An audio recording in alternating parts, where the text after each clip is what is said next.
Hello प्यारे बच्चों, 2.4 के फिफ्थ क्वेश्चन पे हम आ गए।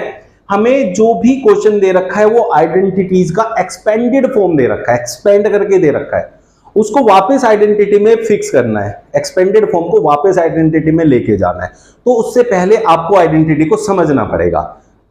अब आप आइडेंटिटी को समझे उससे पहले कर लो चैनल को सब्सक्राइब, फ्री है आप लोगों के लिए, कोई पैसा लगना नहीं है, और बेल आइकन जरूर प्रेस करना, हर एक वीडियो का मिलेगा नोटिफिकेशन। तो इसको करने का तरीका क्या है, चलो सीखते हैं। अब हमारे पास कुछ भी जो भी चीज जैसे दी है आप उसको कैसे वापस आइडेंटिटी में लाएंगे तो समझो। ये क्या है, ये मुझे 4x² दिखाई दे रहा है जो कि 2 का स्क्वायर होता है और x का स्क्वायर दिया है, तो इसका मतलब 2x का होल स्क्वायर है। तो इसे मैं 2x का होल स्क्वायर अगर लिख लूं, इसे 3y का अगर होल स्क्वायर लिख लूं और इसे 4z का होल स्क्वायर लिख लूं, तो मुझे कुछ याद आ रहा है। वो क्या याद आ रहा है, a square plus b square plus c square. और ये कब होता था, जब हमारे पास a plus b plus c का होल स्क्वायर आइडेंटिटी लगाते थे, तो कहीं ना कहीं उसी में पहुंच जाएंगे। अब वो आइडेंटिटी क्या होती थी, वो ये होती थी कि यहाँ पे प्लस 2ab प्लस 2bc और प्लस 2ac। अब अगर ये फॉर्म यहां बन रही है तो हमारा सीधा सीधा ये किस आइडेंटिटी का हो जाएगा, a plus b plus c का होल स्क्वायर। अब उसे फाइंड कैसे करेंगे वो समझ लो। मुझे यहां 2ab बनाना है, प्लस 2 इंटू ए हमारे लिए 2x है और b हमारे लिए 3y है। अब बच्चों ये देखो, क्या ये 12xy बन रहा है, 2 2 4 3 12xy, तो ये वही फॉर्म बन गई 2ab की।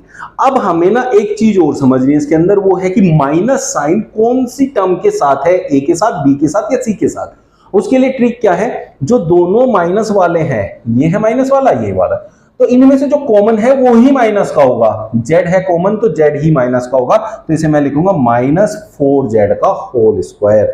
बिकॉज जहां जहां z आ रहा है वहां वहां माइनस की वैल्यू आ रही है, इट मींस वो माइनस रहा होगा तभी वो माइनस बन सकता है। ये बात समझ में आ गई, ठीक है। अब हमें पता है कि ये क्या होता है, 2bc, 2 इंटू b 3y है और c है आपका माइनस का 4z। अब ये लिखना जरूरी है, इसको लिखोगे तभी एग्जाम में मार्क्स मिलेंगे कि भाई कौन से वाले को आपने माइनस लिया है। फिर लास्ट है 2ac, 2 इंटू ए तो हमारा 2x है और इंटू सी क्या है, माइनस का 4z। अब आप इसे बोलोगे विच is of the form, which is of the form, इस फॉर्म का है, और ये इक्वल होता है a plus b plus c का होल स्क्वायर। इंप्लाइज कि ये 2x plus 3y minus 4z का होल स्क्वायर बन जाएगा यूजिंग द अबव आइडेंटिटी। समझ में आ गया, इस तरीके से क्वेश्चन सॉल्व करना होता है। अब इसमें माइनस का झंझट तो खत्म हो गया, आइडेंटिटी कौन सी लगेगी वो भी पहचान में आ गई। लेकिन कई बारी ऐसे क्वेश्चंस में रूट में कुछ वैल्यू दी होती है, तो उन रूट वाली वैल्यू से परेशान हो जाते हैं बच्चे, तो उसको समझाने के लिए ये वाला सेकंड क्वेश्चन, ठीक है। अब यहां मेरे को पता है ये होता है a square plus b square plus c square plus 2ab plus 2bc plus 2ac, ठीक है ना बच्चों, ठीक है जी। ये होल स्क्वायर होता है, लेकिन 2x स्क्वायर, 2 तो किसी का होल स्क्वायर होता ही नहीं है। तो जब भी कोई नंबर ऐसा हो जो किसी का परफेक्ट स्क्वायर नहीं होता, वो खुद के रूट का स्क्वायर होता है, ठीक है। तो यहां 2 है तो 2√2 का होल स्क्वायर होता है। किसी भी रूट वाले नंबर का स्क्वायर करोगे तो वो नंबर खुद आ जाता है जो रूट के अंदर लिखा हुआ है, ठीक है बच्चों। ऐसा क्यों होता है, क्योंकि √2 का मतलब है 2 की पावर 1/2 और ऊपर 2 पावर है, तो 2 से 2 कैंसिल हो जाएगा, ये 2 बच जाएगा, इसलिए होता है। तो हम ये क्या कह सकते हैं कि ये 2x स्क्वायर जो लिखा है दैट इज √2x का होल स्क्वायर। तो मिल गया स्क्वायर।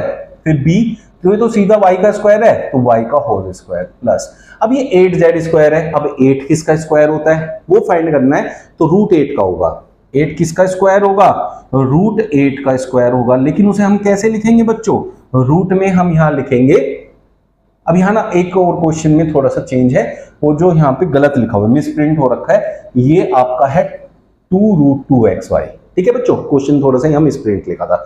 अभी हम इसकी बात कर रहे थे, 8 जो अंदर है उसके फैक्टर कर दो, 2 2 जा 4 2 जा 8। अब जो पेयर बन गया वो तो आ जाएगा बाहर, जो पेयर नहीं बना उसे अंदर लिखेंगे 2√2। इसका मतलब जो 8 होता है वो 2√2 का होल स्क्वायर होता है, साथ में है z, 2√2 z का होल स्क्वायर है, ये 8z स्क्वायर। ठीक है बच्चों, अब मेरे को सारी चीजें मिल गई, मेरे को a मिल गया, b मिल गया, c मिल गया, ये जो अंदर लिखे हैं a b c होता है। लेकिन अब इनमें से माइनस का कौन सा है, आगे माइनस भी तो आ रखा है 2ab में। ठीक है, अब बात यहां देखो, ये वाली माइनस है और ये वाली माइनस है, दोनों में कॉमन कौन है बच्चों, x कॉमन है। इट मींस x वाली वैल्यू माइनस की होगी, तो यहां लिखेंगे -√2x। क्लियर हो गया, होल स्क्वायर से पता नहीं चलता है कौन माइनस का है, तो यहां से पता चलता है।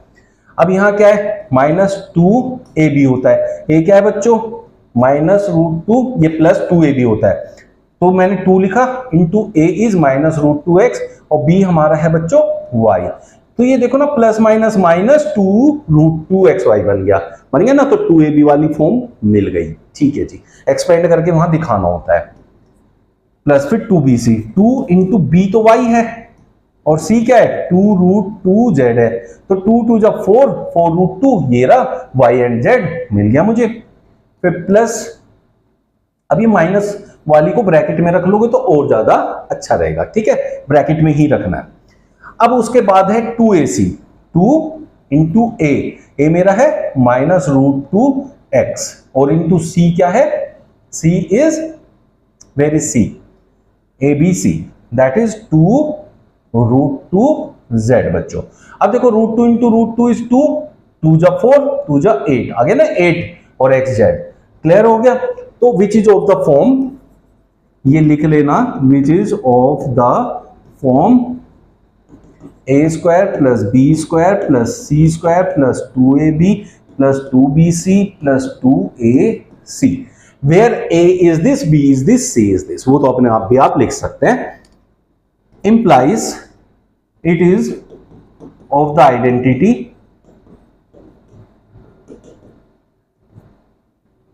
√2x, इसमें ना माइनस भी लगाना है, -√2x plus y plus 2√2z का होल स्क्वायर। तो ये मैंने एक्सपेंडेड फॉर्म को आइडेंटिटी में चेंज कर दिया। किसी को फिर भी कोई डाउट रहा होगा तो कमेंट बॉक्स में लिखना, आई विल एंश्योर कि उसको नेक्स्ट वाला जो क्लास होगी उसमें इंक्लूड कर लूंगा उस क्वेश्चन को। मिलते कल फिर नए सेशन में, चैनल को लो सब्सक्राइब। Thank you.